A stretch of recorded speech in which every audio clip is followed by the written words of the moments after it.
Hello बच्चों, कैसे हैं आप। आई होप आप बहुत ज़बरदस्त होंगे, एकदम ज़बरदस्त तरीके से स्टडी कर रहे होंगे। मैं मिलन एक बार फिर से स्वागत करता हूं आपके अपने परिवार एग्जाम वाला पर। बच्चों, आज मैं पढ़ाने वाला हूं आपको संधि। बहुत ही ज़बरदस्त तरीके से पढ़ाऊंगा। संधि का पूरा ऑपरेशन इसी क्लास में कर दूंगा। मैं गारंटी के साथ कहता हूँ कि आपकी पूरी क्लास और सारे संधि के क्वेश्चन कर पाएंगे जो बच्चे इस बार नवोदय विद्यालय का पेपर देंगे और हाई स्कूल में एग्ज़ाम देने वाले हैं। बहुत ही ज़बरदस्त तरीके से करवाऊँगा पूरा संधि का ऑपरेशन। ठीक है, देखो संधि क्या होती है, संधि के कितने प्रकार होते हैं और हम संधि को कैसे पहचानेंगे। बस इसमें मेन चीज़ यही है, मेरे को संधि को पहचानना और संधि कैसे करते हैं सब कुछ बताने वाला हूँ बच्चों। चलिए अब बच्चों देखिए संधि क्या होती है। संधि का जो है अर्थ क्या होता है। संधि का अर्थ होता है जोड़ना। ठीक है बच्चों, संधि का अर्थ होता है जोड़ना। आप लिख सकते हो संधि का अर्थ होता है जोड़ना। अर्थ जोड़ना, जोड़ना या जोड़। ठीक है, संधि का अर्थ होता है जोड़, मतलब जो दो वर्णों में जोड़ देंगे, जो उनसे विकार या परिवर्तन आएगा, उसी को मैं संधि कहता हूँ। ठीक है, परिभाषा आप लिख सकते हैं। परिभाषा, ये मेरी परिभाषा है, परिभाषा। ठीक है बच्चों, दो वर्णों के मेल से जो विकार या परिवर्तन, ठीक है बच्चों, विकार या परिवर्तन आता है उसे हम संधि कहते हैं। संधि कहते हैं। आई होप आप इतनी बात को समझ गए होंगे कि जो दो वर्णों के मेल से जो विकार आता है उसे हम संधि कहते हैं। एग्जाम्पल के तौर पे आप देख सकते हैं, एक बार मैं आपको थोड़ा सा समझाऊंगा। थोड़ा सा कुछ बच्चे ये समझते हैं कि दो शब्दों को जोड़ना ही संधि कहलाता है। बच्चों ऐसा बिल्कुल भी नहीं है। अब देखो, जैसे मैं आपसे ऑप्शन दे रहा हूँ सब्जी वाला, सब्जी वाला। कोई बच्चा बता सकता है कि इसमें संधि है या नहीं है। यदि आपको लगता है कि जब दो वर्णों को हम जोड़ देंगे तो जोड़ना ही संधि है, बच्चों ऐसा तो बिल्कुल भी नहीं है।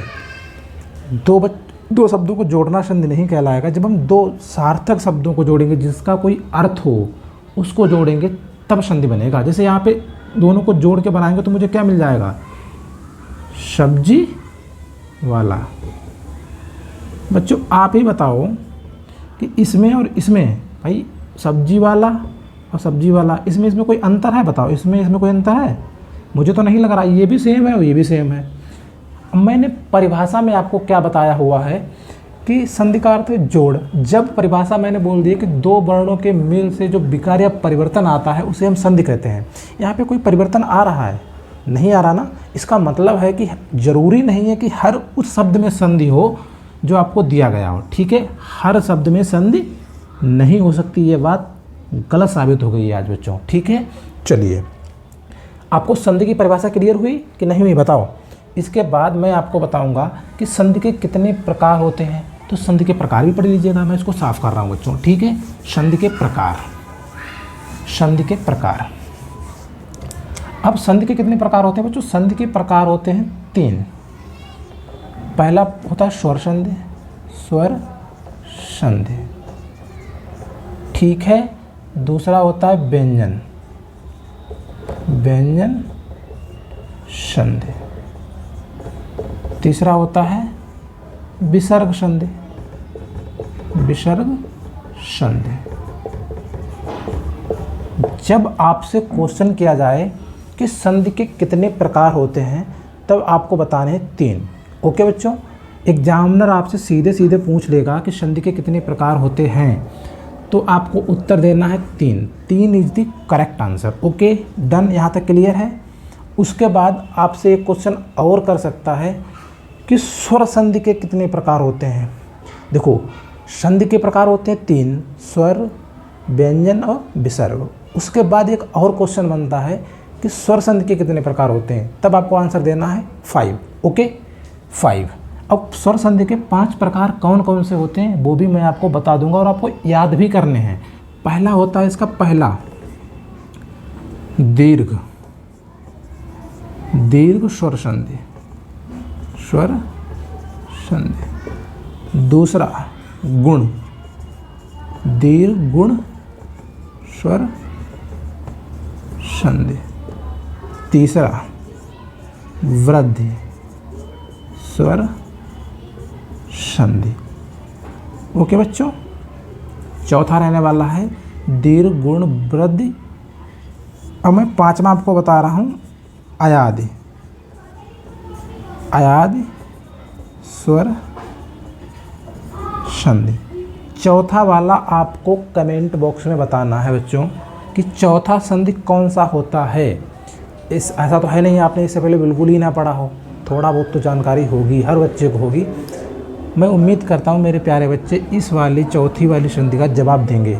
ठीक है, चलिए देखिए, दीर्घ हो गया, गुण हो गया, वृद्धि हो गया और इसके बाद होता है यण, यण स्वर संधि। ओके बच्चों, अब स्वर संधि के 5 पार्ट होते हैं, दीर्घ, गुण, वृद्धि, यण और अयादि। इन 5 पार्टों के भी रूल होते हैं अलग अलग, सभी का अलग अलग रूल है। एकदम ज़बरदस्त तरीके से पढ़ाऊँगा, आपको कहीं भी जाने की ज़रूरत नहीं है। ठीक है, बने रहिएगा मेरे साथ। ये तो मैं बाद में पढ़ाऊँगा, पहले आपको बता दूँ स्वर संधि क्या होता है, व्यंजन संधि क्या होता है, विसर्ग संधि क्या होता है। ओके बच्चों, इतना नोट डाउन हो गया। उम्मीद करता हूँ मेरे प्यारे बच्चों ने इतना नोट कर लिया होगा। चलिए अब देखो, मैंने क्या बताया आपको, स्वर संधि। स्वर संधि क्या होती है, स्वर संधि की परिभाषा यहीं पे नोट डाउन करके लिख सकते हैं। स्वर संधि, स्वर संधि। ओके, स्वर संधि में क्या है, 2 स्वरों के मेल से, 2 स्वरों के, 2 स्वरों के मेल से होने वाले विकार को स्वर संधि कहते हैं। ठीक है बच्चों, स्वर संधि कहते हैं। जब 2 स्वर मिले हों और उनसे जो विकार उत्पन्न हुआ हो उसी को मैं स्वर संधि कहता हूँ। इसका एग्जाम्पल आप देख सकते हैं, जैसे विद्यालय। ठीक है बच्चों, अब मैं जब विद्यालय का संधि विच्छेद करूँगा तो मेरे को मिल जाएगा क्या, विद्या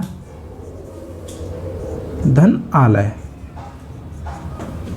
ओके भाई, विद्यालय का जब मैं संधि विच्छेद करूँगा तो मुझे मिल जाएगा विद्या धन आलय। यहाँ पे क्या मिल रहा, विद्या आ निकल रहा, आ धन आ, आलय।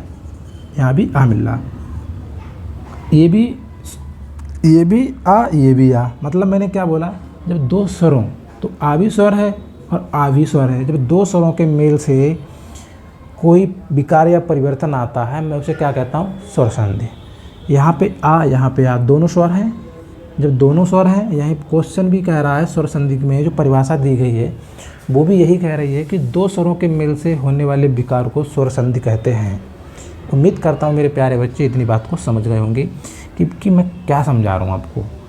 विद्यालय का जब मैं संधि विच्छेद करूँगा तो ये विद्या धन आलय अलग अलग पार्टों में टूट जाएगा। अब मैंने बोला है कि 2 स्वरों के मेल से, अब मेरे को पता ही नहीं है कि स्वर मेरे को कहाँ पे देखना है। इस वाले के विद्या में लास्ट में देखिएगा तो यहाँ पे लास्ट में क्या है, आ, विद्या।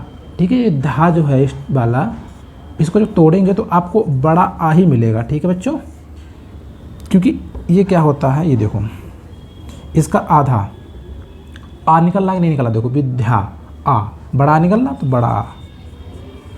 और यहाँ पे भी तो आ सीधे सीधे दिख ही रहा है, तो ये भी हो गया स्वर, ये भी स्वर, तो इसीलिए क्या हो गई, स्वर संधि। आपसे ये क्वेश्चन करवा सकता है। देखो यहाँ पे 2 टाइप से क्वेश्चन आपसे पूछे जा सकते हैं। पहला क्वेश्चन हो सकता है कि विद्यालय का संधि विच्छेद क्या होगा, तो आपको ये बताना है विद्या धन आलय। या हो सकता है आपसे कहा जाए कि विद्या धन आलय, में कौन सी संधि है, तो आपको ये भी बताना है कि कौन सी संधि है। तो तुरंत आपको बता देना है कि विद्याधनालय में, तो आपको तुरंत देखना आ और आ, जब दोनों स्वर मिल जाए तो स्वर संधि, बात खत्म। Okay done. उम्मीद करता हूँ मेरे प्यारे बच्चे इतनी बात को समझ गए होंगे। चलिए बच्चों चलते हैं बिना देरी किए हुए दूसरी संधि। दूसरी संधि कौन सी है, ये स्वर वाली तो हो गई है ख़त्म, बची ये व्यंजन। ठीक है, व्यंजन में उतना ही ज़बरदस्त करवाऊंगा जितना मैंने स्वर में करवाया है। ठीक है, चलो अब देखो व्यंजन में बच्चों क्या है, व्यंजन संधि। व्यंजन संधि में है जब किसी व्यंजन, जब किसी व्यंजन में स्वर या व्यंजन, जब किसी स्वर में, जब किसी व्यंजन में स्वर या व्यंजन मिलते हैं, या जब किसी व्यंजन में स्वर या व्यंजन मिलने पर जो विकार होता है उसे हम व्यंजन संधि कहते हैं। व्यंजन संधि कहते हैं। अब देखो बच्चों इसमें बहुत छोटी सी बात है, इसका एग्जाम्पल भी मैं आपको बताऊंगा, एग्जाम्पल में क्या रहने वाला है। ठीक है, आप कहीं मत जाइएगा, मैं बता रहा हूँ आपको। एग्जाम्पल है इसका जगन्नाथ। ठीक है, देखो अब मैंने जगन्नाथ आपके सामने लिख दिया है एग्जाम्पल। अब आपसे व्यंजन संधि की परिभाषा पूछी गई। मैं व्यंजन संधि में मैं अपनी भाषा में बता रहा हूँ बच्चों, मेरे को करना है अपना काम, मेरे को टेक्निकल परिभाषा से ज़्यादा कुछ मतलब है नहीं। जो मैं बताऊँगा आप उतना अगर कर लेते हैं तो सारे क्वेश्चन कर पाएंगे। जब किसी व्यंजन में स्वर या व्यंजन मिलने पर जो विकार उत्पन्न होता है उसे हम क्या कहते हैं, व्यंजन संधि। स्वर संधि में क्या था, स्वर प्लस स्वर, दोनों तरफ स्वर मिलना चाहिए। अब यहाँ पे बात हो रही है व्यंजन संधि की। जब व्यंजन संधि की बात हो रही है तो एक तरफ तो व्यंजन मिलना चाहिए, दूसरी तरफ मतलब पहली तरफ तो व्यंजन मिलना चाहिए और दूसरी तरफ क्या है, स्वर मिल जाए या व्यंजन मिल जाए, कोई दिक्कत नहीं होनी चाहिए, दिक्कत नहीं होगी। अगर मैं इस टाइप से इसका जब जगन्नाथ का संधि विच्छेद करूँगा तो मेरे को क्या मिल जाएगा, जगत नाथ। ठीक है, अब देखो यहाँ पे जब मैं देख रहा हूँ ये ता, लास्ट में मुझे क्या मिल रहा है, ये आधा ता है बच्चों, आधा ता। अगर ये पूरा ता होता है इस टाइप से पूरा ता, तो जो पूरा ता होता है तो क्या होता है, ये पूरा ता, देखो ये पूरा ता होगा तो मैं इसको और सॉल्व कर सकता हूँ इस प्रकार से, इस प्रकार से आधा ता प्लस आ, मतलब पूरे वाले ता में लास्ट में आ निकलेगा। इस बात को आप समझ रहे हैं, ये पूरा ता है, जब मैं इसको आगे तोड़ूंगा तो ये आधा ता प्लस आ, आधा ता प्लस आ इक्वल टू ता, समझे। यहाँ पे ये पहले से मेंशन कर दिया है कि ये आधा ता ही है। जब आधा ता है तो इसके आगे आ नहीं होगा, तो यहाँ पे ये क्या मिल रहा, आधा ता एक व्यंजन है तो ये व्यंजन मिल गया मेरे को, समझे हो। अब ना तो एक व्यंजन है ही, आपको पता ही है, इतनी बात को समझे हो। तो यहाँ भी व्यंजन मिल गया, यहाँ भी व्यंजन मिल गया, दोनों जगह व्यंजन मिल गया, तो इसका मतलब क्या है, ये व्यंजन संधि है। उम्मीद करता हूँ इस बात को आप समझ गए होंगे बहुत अच्छी तरीके से। स्वर खत्म हो गया, व्यंजन खत्म हो गया, बचा है विसर्ग। विसर्ग तो एकदम ज़बरदस्त तरीके से तोड़ दूंगा, आप भी याद करेंगे कि किसी भैया ने पढ़ाया था बहुत ज़बरदस्त तरीके से। ठीक है, चलो व्यंजन, व्यंजन संधि को ख़त्म करूं, तब तक इस वाली क्लास को अपनी अपनी बाबू सोना के पास शेयर कर दीजिएगा, जिससे कि वो भी पढ़ लें, ऐसा ना हो कि आप उनको फेल ही करवा दो। संधि नंबर 3 विसर्ग। ठीक है, विसर्ग। बच्चों जब विसर्ग संधि की बात आएगी तो मैंने अभी क्या बोला था, जब मैंने स्वर संधि पढ़ा था तो मैंने बोला था कि दोनों तरफ स्वर मिलना चाहिए। जब मैंने व्यंजन पढ़ा तो मैंने कहा एक तरफ व्यंजन दूसरी तरफ स्वर हो या व्यंजन हो, कोई दिक्कत नहीं है। अब विसर्ग में भी वही है, जब विसर्ग की बात आएगी तो पहली तरफ विसर्ग दूसरी तरफ स्वर या व्यंजन, कुछ भी हो फर्क नहीं पड़ता है। ठीक है, देखो विसर्ग संधि, जब इसकी परिभाषा क्या है, जब विसर्ग के बाद स्वर या व्यंजन के मेल से होने वाले परिवर्तन को विसर्ग संधि कहते हैं। ठीक है, जब कर सकते हो विसर्ग सीधे लिख लो आप, विसर्ग के बाद, विसर्ग के बाद क्या आएगा, स्वर या व्यंजन, व्यंजन, ठीक है, व्यंजन से होने वाले परिवर्तन को, होने वाले परिवर्तन को, परिवर्तन को विसर्ग संधि कहते हैं। क्या कहते हैं बच्चों, विसर्ग संधि। क्या कहते हैं, विसर्ग संधि, विसर्ग संधि कहते हैं। ओके, क्या है परिभाषा, विसर्ग के बाद स्वर या व्यंजन से होने वाले परिवर्तन को मैं विसर्ग संधि कहता हूँ। उम्मीद करता हूँ मेरे सारे प्यारे बच्चे इतनी बात को समझ गए होंगे। इसका एग्जाम्पल आप कमेंट बॉक्स में बताइएगा, मैं करवा रहा हूँ। ठीक है, ओके। इसका एग्जाम्पल रहने वाला बच्चों, जैसे मैं सोच के लिखता हूँ कोई भी एग्जाम्पल, मनोरथ। ओके, अब मनोरथ का जब आप संधि विच्छेद करिएगा तो आपको मनोरथ का संधि विच्छेद क्या मिलेगा, मैं इसका संधि विच्छेद करूँगा तो मनः धनरथ। ओके, अब इसका जब संधि विच्छेद मिल गया मुझे, मनः धन रथ, लास्ट में क्या आ गया, मनः में ये विसर्ग मिल गया, विसर्ग, ये तो हो गया विसर्ग, समझे हो इस बात को, ये विसर्ग हो गया, ये क्या हो गया, व्यंजन। मैंने क्या बोला है, विसर्ग के बाद स्वर या व्यंजन से होने वाले परिवर्तन को मैं विसर्ग संधि कहता हूँ। विसर्ग के बाद, ये विसर्ग के बाद मुझे क्या मिल गया, विसर्ग, विसर्ग के बाद स्वर मिल जाए या व्यंजन मिल जाए उससे फ़र्क नहीं पड़ता है, लेकिन स्वर विसर्ग के बाद मुझे यहाँ पे क्या मिला है, व्यंजन। जब विसर्ग के बाद व्यंजन मिल जाए तो क्या हो जाएगा, विसर्ग संधि। उम्मीद करता हूँ मेरे सारे प्यारे बच्चे यहाँ तक की क्लास को एकदम ज़बरदस्त तरीके से समझे होंगे और साथ ही साथ नोट्स भी बना रहे होंगे। ठीक है, चलिए चलता हूँ अगले क्वेश्चन पर। अगला क्वेश्चन बच्चों क्या है, स्वर व्यंजन विसर्गित तीनों संधियाँ हो गई हैं ख़त्म। आपसे ज़्यादा कुछ पूछने वाला है नहीं क्योंकि आप 6th क्लास में हैं, इससे ज़्यादा कुछ नहीं पूछेगा। 9th to 10th वाले बच्चों के लिए रामबाण रहेगी, क्योंकि आपके हिंदी में जो बच्चे यूपी बोर्ड का एग्ज़ाम देंगे, यूपी बोर्ड, उनके लिए 20 ऑप्शन आते हैं। अब 20 ऑप्शन में आपसे संधि के मैक्सिमम, मैं कह सकता हूँ मैक्सिमम तो नहीं, मिनिमम ही मान लो आप, 2 क्वेश्चन तो आपको देखने को मिलने वाले हैं संधि चैप्टर से। 2 क्वेश्चन, यदि आप इसी क्लास को बात कर लेते हैं तो आपको 2 क्वेश्चन पक्के हो जाएंगे। ठीक है, चलिए अब मेरे को क्या पढ़ाना है बच्चों, स्वर में 5 पार्ट। देखो मैंने संधि को बता दिया, संधि क्या होती है, संधि के कितने पार्ट होते हैं और स्वर संधि के कितने पार्ट होते हैं, सब कुछ बताया हुआ है बिल्कुल डिटेल से, बस आपको पढ़ना है। अब मैं बताऊंगा आपको दीर्घ स्वर संधि क्या होता है बच्चों, दीर्घ स्वर संधि। ठीक है, चलो दीर्घ स्वर संधि क्या होता है मैं आपको बता रहा हूँ। अब आपने अभी तक, मैंने आपको एक इससे पहले वाली क्लास में पढ़ाया हुआ था बच्चों कि परिवार के बारे में, कि परिवार क्या होता है। अब कुछ बच्चे कहेंगे भैया परिवार, ये तो मैं पहली बार सुन रहा हूँ। नहीं, पहली बार नहीं सुन रहे हो, मैं परिवार के बारे में आपको आज बता रहा हूँ बच्चों।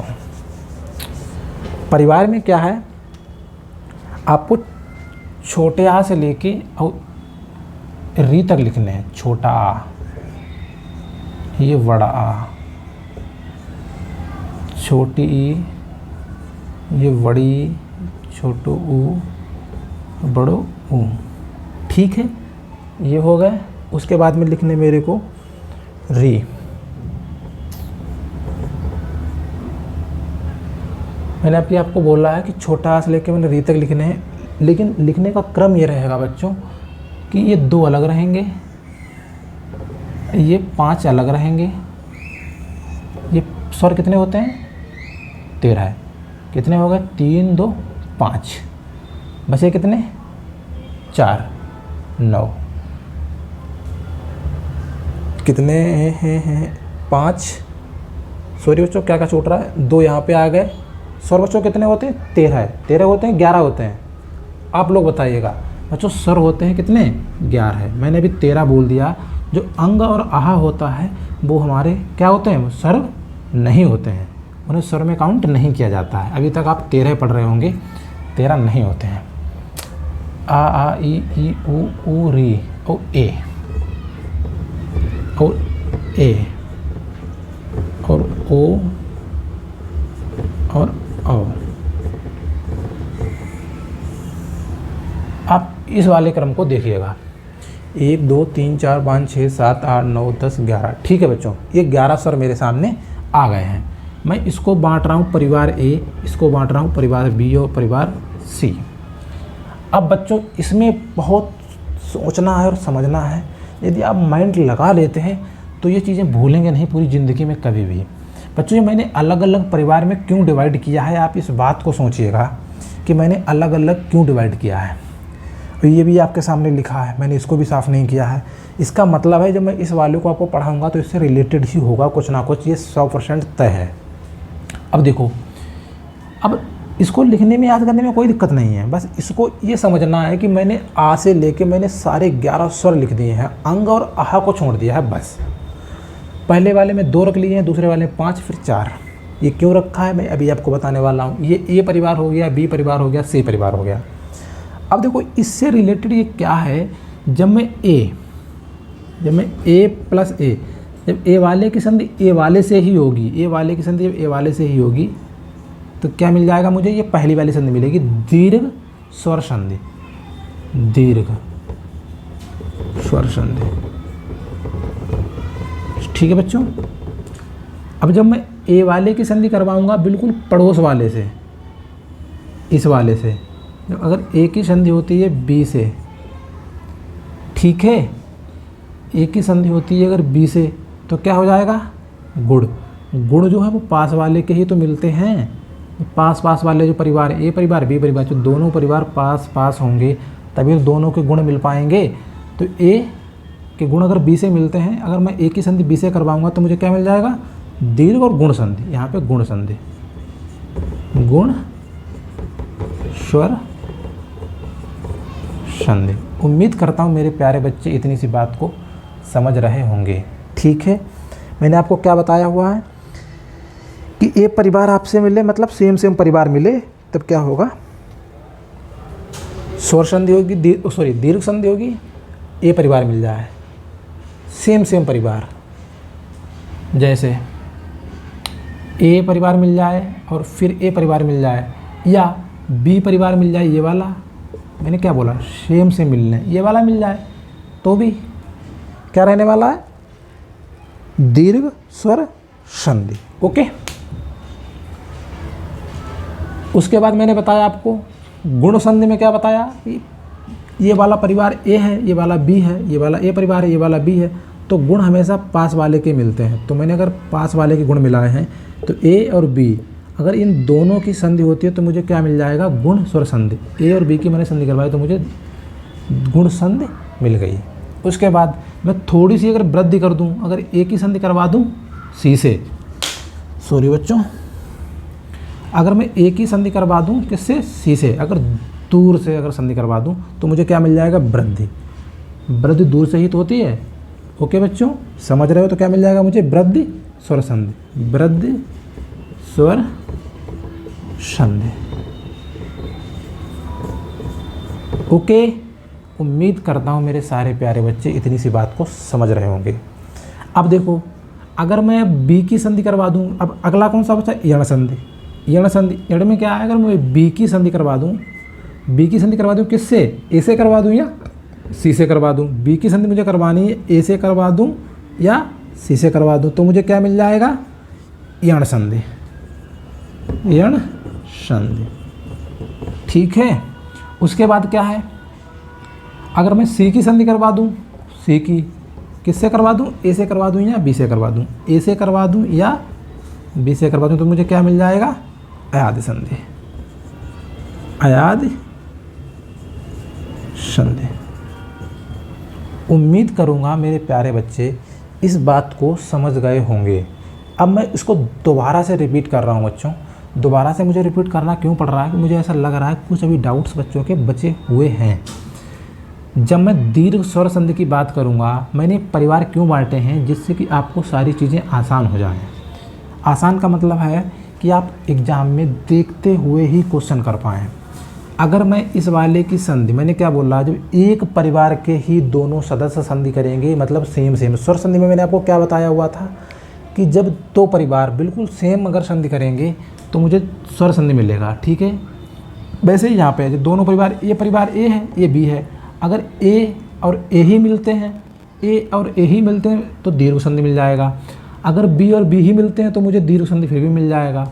अगर मैं इसकी संधि, ए परिवार की संधि अगर पास वाले से करवा दूंगा, भाई मैं इन दोनों के गुण मिलवा दूं, पास पास वाले के ही तो गुण मिलते हैं, तो ए और बी के अगर गुण मिल गए तो मुझे क्या मिल जाएगा, गुण संधि। मैंने अगर थोड़ी वृद्धि कर दी तो दूर चले गए, तो ए की अपने संधि करवा दी सी से, तो मुझे क्या मिल जाएगा, वृद्धि मैंने करी है तो वृद्धि संधि। उसके बाद इसका तो खेल खत्म हो गया था। अब क्या, मैंने अगर बी की संधि करवा दी, किससे, बी की संधि ए से या सी से, तो अगर ए से या सी से करवा दूँ तो मुझे क्या मिल जाएगा, यण। अगर मैं सी की संधि करवा दूँ ए से या बी से तो मुझे मिल जाएगा अयादि। भाई मैंने क्या, सी की संधि करवाई हुई है किसके साथ, ए या बी के साथ, तो मुझे मिल जाएगा अयादि संधि। बच्चों अब इसके केवल एग्जाम्पल आपके सामने लाने हैं। एग्जाम्पल जैसे ही मैं लाऊंगा आपके सारे डाउट एकदम क्लियर हो जाएंगे। बहुत उम्मीद करता हूँ कि सारे प्यारे बच्चे इस बात को समझ रहे होंगे। जैसे कि मैंने एग्जाम्पल कुछ लिखे हुए हैं, अभीष्ट और कपीस, अभीष्ट और कपीस, ठीक है। इसको मैं साफ करता हूँ बच्चों, अभीष्ट और कपीस, अभीष्ट। चलिए मेरे प्यारे बच्चों, अब मैं आपको इसके एग्जाम्पल कुछ करवा देता हूँ जिससे आप ये पहचान सकें कि कौन सी संधि है। मैंने अभी आपको रूल बताए हैं, ये परिवार बताए हैं। मैंने आपसे कहा है ए परिवार और ए परिवार अगर मिलता है तो भी दीर्घ स्वर संधि होगी, बी परिवार और बी परिवार मिलता है तो भी दीर्घ स्वर संधि होगी। अगर ए और बी मिलता है तो गुण होगी, और ए और सी मिलता है तो वृद्धि होगी। और हम बी की, अगर बी के साथ ए परिवार मिलता है या सी परिवार मिलता है तो यण होगी। ये सब कुछ मैंने समझाया हुआ है बहुत ही आसानी के साथ। बच्चों अब देखिएगा आपके सामने ये दो क्वेश्चन, मतलब दो संधियाँ करनी है आपको। अब देखो ये कपीस और ये अभीष्ट। जब मैं कपीस का संधि विच्छेद करूँगा तो ये क्या हो जाएगा, कपि धन ईश, यही तो हो जाएगा बच्चों, यही हो जाएगा। बताओ, आप बताओ यही होगा या कुछ और होगा, बताओ बच्चों। अब देखो संधि विच्छेद तो मैंने कर दिया, लेकिन ये चीज़ समझ में नहीं आ रही है कि यहाँ पर कौन सी संधि है। मैं कपीस का मैंने संधि विच्छेद भी कर दिया, लेकिन मैं समझ नहीं पा रहा हूँ कि कौन सी संधि है, जबकि मैं आपको पढ़ा चुका हूँ ये सब कुछ। अब देखो इस क्वेश्चन को करने के बाद आप सब कुछ समझ जाएंगे। मैंने क्या बोला है कि आपको ए परिवार और प्लस ए परिवार, अगर ए पहले परिवार में ही दोनों संधियाँ अगर हो जाएंगी तो भी दीर्घ स्वर संधि होगी। अगर बी परिवार प्लस बी परिवार मिलेंगे तो भी दीर्घ स्वर संधि होगी। अब वो कैसे, अब देखो यहाँ पे लास्ट में देखिएगा, दोनों का संधि विच्छेद करेंगे और लास्ट में देखेंगे यहाँ पे क्या निकल रहा है, कप ई निकल रहा है ना, ई छोटी ई, तो छोटी ई धन यहाँ पे क्या निकल रहा है, बड़ी ई। ये देखो इसका वाला लास्ट, इसका वाला स्टार्टिंग, तो क्या आ गया ई प्लस ई। अब देखो ई प्लस ई क्या है, ई प्लस ई। अब ये यहाँ पे ई प्लस ई नहीं है, यहाँ पे ई धन ई। अब मैंने क्या बताया था, ए परिवार हो तो भी दीर्घ और बी परिवार हो तो भी दीर्घ, कुछ समझे हो। अब यहाँ पे क्या है, ई दोनों बी परिवार के अंतर्गत आते हैं, तो फिर क्या हो जाएगा, ये दीर्घ स्वर संधि। तुरंत मैं बोल सकता हूँ इससे क्या, इसको क्या बोल सकता हूँ, दीर्घ स्वर संधि। ओके, उम्मीद करूंगा मेरे सारे प्यारे बच्चे इतनी सी बात को समझ गए होंगे। यदि अभी भी समझ में नहीं आया है तो ये दूसरा वाला जब मैं करवाऊंगा तो भी बहुत ज़बरदस्त तरीके से करवा दूंगा, एकदम समझ में आ जाएगा, ठीक है। अब इसको तोड़ते हैं, अभीष्ट को मैं तोड़ूंगा तो अभी धन इष्ट। ओके, यही तो रहने वाला है, अभिधन इष्ट। ओके, अब देखिएगा अभिधनिष्ठ में क्या है, इसमें भी वही है। यहाँ पे क्या निकल रहा है, अभी ई, अभी मतलब छोटी ई निकल रही है कि नहीं निकल रही है, ये वाला धन। तो यहाँ पे क्या निकल रहा है, ई, छोटी ई और छोटी ई। अब छोटी ई छोटी ई यहाँ पे दोनों सेम परिवार के हैं, एक ही परिवार के हैं दोनों, तो यहाँ पर भी दीर्घ स्वर संधि, दीर्घ स्वर संधि। ये दोनों दीर्घ स्वर संधि के एग्जाम्पल थे। अब इसके बाद मैं आपको करवाऊंगा गुण स्वर संधि के एग्जाम्पल, जहाँ पर आपने दीर्घ स्वर संधि के एग्जाम्पल ये पूरा आपको पढ़ना है, नोट करना है, उसके बाद आपको लगाने दबादब क्या क्वेश्चन। ये पहला क्वेश्चन हो गया, दूसरा क्वेश्चन हो गया। इसके बाद मैं आपके सामने रखता हूँ तीसरा क्वेश्चन। तीसरा क्वेश्चन दीर्घ आपने पढ़ लिया है, अब गुण स्वर संधि के एग्जाम्पल आपके सामने रखने वाला हूँ। जैसे यथोचित, यथोचित इसको साफ कर रहा हूँ बच्चों, यथोचित, यथोचित,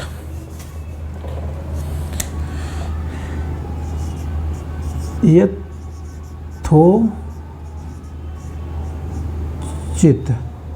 ठीक है। दूसरा आपके सामने रहने वाला यथोचित ज्ञानोदय, ज्ञानोदय,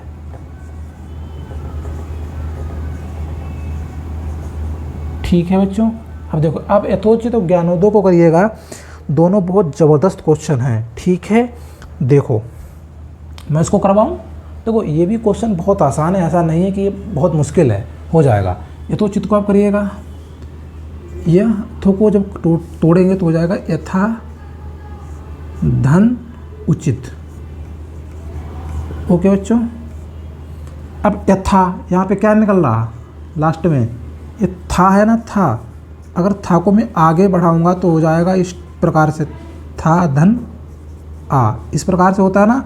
लेकिन यहाँ पे एक ऑलरेडी बड़ा आ है तो बड़ा आ, तो इस प्रकार से। अब लास्ट में क्या निकला है, बड़ा आ, तो यहाँ पे बड़ा आ, ओके। ये धन, यहाँ पे ऊ निकल रहा है नहीं निकल रहा है, देखो साफ साफ दिख रहा होगा आपको बच्चों। तो क्या आ गया, आ प्लस ऊ। अब मैंने क्या बोला है, गुण स्वर संधि में देखिए, ए परिवार हो, दूसरा बी परिवार हो, पहला वाला ए हो, ए परिवार से क्या आ गया आ, तो ये वाला ए परिवार हो गया धन, और दूसरा वाला क्या बोला बी परिवार से हो, बी परिवार से ऊ, ये वाला आ गया, तो ये बी परिवार से आ गया। जब ए प्लस बी परिवार मिल गए, देखो समझो बात को, ये छोटी छोटी चीज़ें हैं, अगर आपके माइंड में एक बार आ गई तो आप सारे सारे क्वेश्चन एकदम ऑपरेशन कर डालोगे, देर नहीं लगेगी। एग्जाम में 1 सेकंड का काम है। कुछ समझे हो कि नहीं? अगर समझ गए हो तो यार कर दो शेयर अपनी बाबू के पास तुरंत खटाक से, क्यों। चलो अब मैं ज्ञानोदय को सॉल्व करता हूँ। ज्ञानोदय को जब मैं सॉल्व करूँगा तो क्या हो जाएगा बच्चों, ज्ञान धन उदय, यही तो होने वाला है। अब देखो यहाँ पे क्या है, ज्ञान धन उदय। अब ज्ञान लास्ट में ना निकल रहा, मैंने भी आपको क्या बताया, ये ना पूरा ना है। जब इसको मैं आगे सोल्व करूँगा तो ये हो जाएगा आधा ना धन आ, यही तो होता है। अब लास्ट में क्या निकल रहा आ, तो यहाँ पे क्या निकल रहा है आ धन, यहाँ पे तो ऊ दिख ही रहा है साफ साफ, तो ऊ, ये ए परिवार हो गया, ए परिवार से क्या आ गया आ, बी परिवार से क्या आ गया ऊ, तो ये भी कौन सी संधि हो गई, गुण। भाई ये वाला ए में आ गया, ये वाला बी में आ गया, जब दोनों ए बी में आ रहे हैं तो ए बी वाला क्या वाला बताया मैंने, गुण स्वर संधि। समझे हो कुछ? अब तो यार समझ में आना चाहिए। तो ये और ये दोनों 1 2 ये दोनों गुण स्वर संधि के उदाहरण थे। यहाँ पे आप लिख सकते हो गुण, गुण स्वर संधि, ओके, गुण स्वर संधि, गुण स्वर संधि। उम्मीद करता हूँ मेरे सारे प्यारे बच्चे इतनी बात को समझ गए होंगे। चलिए अब चलते हैं वृद्धि स्वर संधि के उदाहरण आपको दिखाता हूँ कि आप कैसे करेंगे वृद्धि स्वर संधि, ठीक है। देखो यार तुम लोग शेयर नहीं करते हो इसको, कम से कम शेयर तो कर दो। चलो देखो एग्जाम्पल आपके सामने रहने वाला है वृद्धि। जैसे मैं लिख रहा हूँ एक सदैव और एकाएक, ठीक है, सदैव और एकाएक, सदैव। और दूसरा रहने वाला है एकाएक। देखो जब मैं सदैव का संधि विच्छेद करूंगा तो मुझे क्या मिल जाएगा, और जब मैं एकाएक का संधि विच्छेद करूंगा तो मुझे क्या मिल जाएगा। देखो संधि विच्छेद करना कुछ बड़ी बात नहीं है, आपके सामने 4 एग्जाम्पल मिलेंगे, आप खुद समझ जाएंगे। सदैव का जब मैं करूंगा तो मुझे मिल जाएगा सदा धन एव, ओके। अब यहाँ पे क्या निकल रहा है, दा, ये दा है ना, अब वो भी बड़ा दा है तो दा आधा करूँगा प्लस आ जाएगा, अब बड़ा है तो डंडा लगा दो, तो लास्ट में क्या निकल रहा आ, तो यहाँ से मुझे क्या मिल रहा है, आ मिल रहा है ना, आप सोच के देखिएगा। और यहाँ से क्या मिल रहा मुझे, यहाँ से क्या मिल रहा ए। अब यहाँ पे देखो मैंने क्या बोला है, ए और सी मिलना चाहिए। तो यहाँ पे ए और सी मिल रहा कि नहीं मिला, देखो पहला परिवार आ, तो यहाँ से मिल रहा, तो आ ये तो हो गया ए, ये वाला धन। और सी वाला परिवार कौन सा, ये, तो सी से क्या मिल रहा मुझे ए, तो यहाँ पे ए भी मिल रहा है। ये देखो ए मिल रहा कि नहीं मिल रहा, तो ए प्लस कौन सा परिवार है, सी, तो सी परिवार। और ए प्लस सी जहाँ पे मिल जाए तो कौन सा हो जाएगा, वृद्ध स्वर संधि। कुछ समझो कि नहीं, तो क्या हो जाएगा ये वृद्ध स्वर संधि। अब एक एक का संधि विच्छेद करेंगे तो क्या हो जाएगा, एक एक का संधि विच्छेद आप करिएगा, ठीक है, करूं, एक धन एक। अब यहाँ पे क्या है, एक धन एक, एक एक में एक धन एक ही तो होगा। अब यहाँ से क्या निकल रहा, ये का है, इसको पूरा करेंगे, का इस प्रकार से है, इसको सॉल्व करोगे तो ये हो जाएगा आधा का प्लस आ। देखो ये बात और ये बात दोनों सेम बातें हैं, बस ये का सॉल्व रूप है। जब इसको सॉल्व करेंगे आगे तो मुझे लास्ट में आ मिलेगा, तो यहाँ से मुझे लास्ट में आ मिल रहा है। और यहाँ पे भी ए साफ साफ दिख रहा है, ये वाला, जब ये साफ साफ दिख रहा है तो ये परिवार ये वाला हो गया और ए सी वाले परिवार से हो गया, तो ये भी क्या हो गया, वृद्ध स्वर संधि। अब ये कैसे हो रहा है बच्चों, इसको भी आपको समझना ही है। तुरंत बहुत जल्दी ऑपरेशन इसका हो जाएगा, आपको कुछ नहीं करना होगा, बस आपको ये करना है कि आपको ये देखना पड़ेगा कि लास्ट में अक्षर कौन सा मिल रहा है। यहाँ पे क्या मिल रहा, अब ये मत समझ लेना कि यहाँ पे का मिल रहा है, का नहीं मिल रहा है बच्चों, का नहीं मिल रहा है, सोचने की बात है। मैं आपको कितना एक्सप्लेन कर चुका हूँ कि कोई भी अक्षर जैसे मान के चलो ये पा, अगर ये पा दिया गया है, इसको जब सोल्व करूँगा मैं तो पा आ जाएगा, वो आधा हलंत नीचे प्लस क्या आ जाएगा आ। तो ये वाली बात इतनी और इतनी, ये दोनों बातें सेम हैं। मेरे को ये देखना पड़ेगा लास्ट में कि कहाँ पे अक्षर समाप्त हो रहा है, तो समाप्ति कहाँ पे हो रही, आ पे। तो वैसे यहाँ पे एक का दिख रहा है आपको, लेकिन का नहीं है, का धन आ, आधा का प्लस आ भी कर सकते हैं हम लोग। तो लास्ट में मुझे आ मिल रहा है, यहाँ पे ए साफ साफ दिख रहा है, तो आ प्लस ए, तो आ यहाँ से मिल गया, ए यहाँ से मिल गया। ये कौन सा परिवार है, ए परिवार है, ये सी परिवार है। अगर ए और सी परिवार मिल जाए तो वृद्ध स्वर संधि होती है, तो मैं इसको वृद्ध स्वर संधि बोल रहा हूँ। कोई दिक्कत परेशानी नहीं होनी चाहिए, इससे आसान पूरे यूट्यूब पे नहीं मिलेगा आपको। उसके बाद मैं आपको बताने वाला हूँ यण। यण बहुत ज़बरदस्त तरीके से बताऊँगा बच्चों, बहुत ज़बरदस्त तरीके से यण, क्योंकि इसमें थोड़ा सा ये है, ये प्लस सी वाला ये डाटा। यण स्वर संधि का एग्जाम्पल आपके सामने रख रहा हूँ, देखिएगा। अब यण, जैसे यण स्वर संधि में है यद्यपि, दूसरा आपके सामने रहने वाला है बच्चों व्यर्थ। बच्चों इसमें क्या रहता है, इसमें एक थोड़ा सा नोट करके लिख सकते हैं, या और बा से पहले आधा व्यंजन आपको मिलेगा, या और बा से पहले आधा व्यंजन आपको मिलेगा। जहाँ पे या और बा से पहले आपको आधा व्यंजन मिल जाए तो आप यण स्वर संधि आँख बंद करके बता सकते हैं। वो कैसे, आधा आपको जहाँ पे मिल जाए वहीं पे, ठीक है। अब देखो यदि इतना आप नहीं सोच रहे हो तो आप मेरी परिभाषा पे आ जाओ खटाक से। मैंने आपको क्या बताया, इसको संधि विच्छेद तुरंत करिएगा। जब संधि विच्छेद करेंगे तो क्या हो जाएगा, यदि धन अपि, यही तो रहने वाला बच्चों, यदि धन अपि, कोई दिक्कत परेशानी नहीं। अब देखो यहाँ पे क्या मिल रहा, यदि धन अपि में ये दा है ना, दा, और जब दा को सॉल्व करेंगे तो यहाँ पे आपको क्या मिल जाएगा, आ प्लस ये मिलेगा ना। अरे नहीं यार, ये दा में छोटी ई की पाई लगी हुई है, ई निकल रहा है कि नहीं निकल रहा, तो ई, तो यहाँ पे क्या निकल रहा है, ई प्लस यहाँ पे क्या मिल रहा, आ। अब समझो यहाँ पे तो आ सीधे ही मिल रहा है, यहाँ पे क्या निकल रहा है, यदि ई निकल रही है ना, तो यहाँ पे ई प्लस आ। मैंने आपको क्या बताया, ई कहाँ पे है, यहाँ पे है, तो ये हो गया बी। अब बी, उसके बाद आ कहाँ पे है, ये मतलब ए वाले में। मैंने आपको क्या बताया था परिभाषा में, यदि मैं बी के साथ ए को मिला दूं या सी को मिला दूं, मतलब बी परिवार के साथ ए परिवार को मिला दूं या सी परिवार को मिला दूं, तो मुझे यण संधि मिल जाएगी।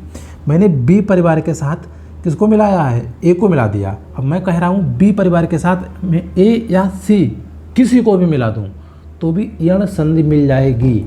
तो यहाँ पे बी के साथ ए मिल गया, जब बी के साथ ए मिल गया तो ये क्या हो जाएगा, यण स्वर संधि। ओके, समझे हो, यण स्वर संधि। बहुत ज़बरदस्त तरीके से समझाया। इस वाले क्वेश्चन को जो बच्चा नहीं समझ पाया है ना, क्या ही कहूँ यार।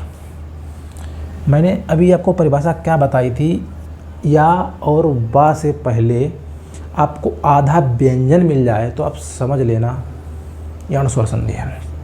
ये व्यर्थ का जब मैं संधि विच्छेद करूँगा तो व्यर्थ का संधि विच्छेद में क्या आएगा बच्चों, आप बताइएगा। देखो, जब मैं व्यर्थ का करता हूँ तो मेरे को मिलता है व्यर्थ, तो बी धन अर्थ, यही तो होगा। अब बी धन अर्थ में क्या मिल रहा मुझे, बी में तो सामने क्या आ रहा, ई, तो यहाँ पे ई सीधे सीधे दिख रही, यहाँ पे आ, तो ई धन आ, तो ई कहाँ से मिल रही, ई ए बी वाले से, तो बी वाला धन आ कहाँ से मिल रहा आपको, ए से, तो ए। जब मैं बी वाले परिवार के साथ ए या सी कोई भी मिला दूं तो मुझे यण मिलता है। तो बी वाले परिवार से मैंने ए या सी कोई भी मिला दूं तो मुझे क्या मिल जाएगा, यण। तो ये भी हो जाएगा यण स्वर संधि। ठीक है, अब यण भी समाप्त हो गई। अब बचा क्या है, लास्ट वाला अयादि। अयादि भी बता रहा हूँ बच्चों, बस आप थोड़ा सा 2 मिनट का और समय दीजिएगा। ठीक है, देखो यार, अपनी बाबू के पास तो शेयर कर ही देना, किसी के पास करो या ना करो उसकी टेंशन नहीं है मुझे, पास तो बाबू को भी करवाना है। करवाओगे कि नहीं बताओ। एग्जाम्पल रहने वाला है नयन।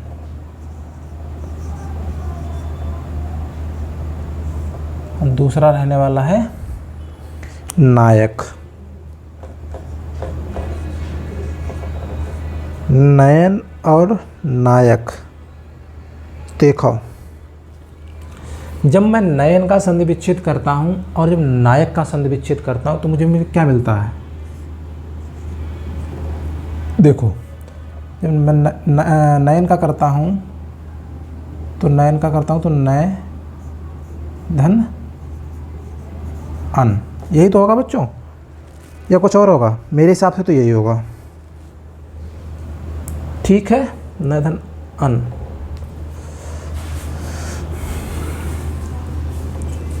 अब देखो यहाँ से क्या मिल रहा, नए से, यहाँ से क्या मिल रहा मुझे, आए, 2 मात्राएं निकल रही, तो मतलब ये वाला परिवार, ये वाला परिवार मिल रहा। तो ये वाला कौन सा परिवार है, सी, तो सी। और अन, ये क्या मिल रहा, आ मतलब ए वाला परिवार। तो सी परिवार प्लस ए परिवार, सी परिवार प्लस ए परिवार या बी परिवार बराबर अयादि संधि।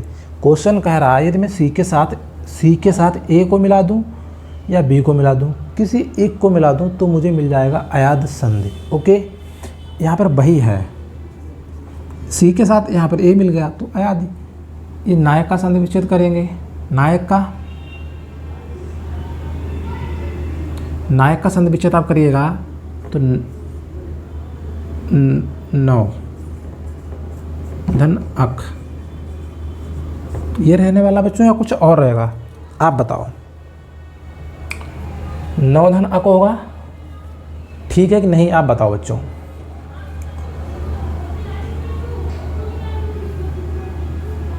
कोई बच्चा नहीं बता रहा है, ये 9 नहीं हो सकता बच्चों, 9 हो ही नहीं सकता, ये हमेशा रहेगा क्या, नय धन अक। जब नय धन अक हो जाएगा तो यहाँ पे मिल जाएगा सी परिवार, यहाँ पे मिल रहा आपको आ मिल रहा, तो क्या मिल रहा, ए परिवार, ये सी परिवार ए परिवार, तो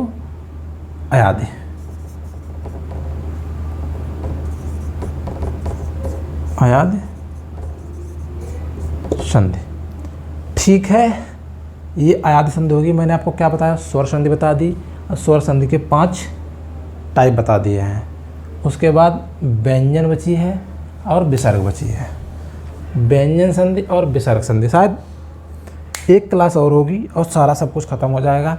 उम्मीद करता हूँ मेरे सारे प्यारे बच्चे मेरी इतनी सी बात को समझ गए होंगे और इस क्लास को लाइक भी करेंगे, चैनल को सब्सक्राइब भी करेंगे और दोस्तों के साथ शेयर भी करेंगे।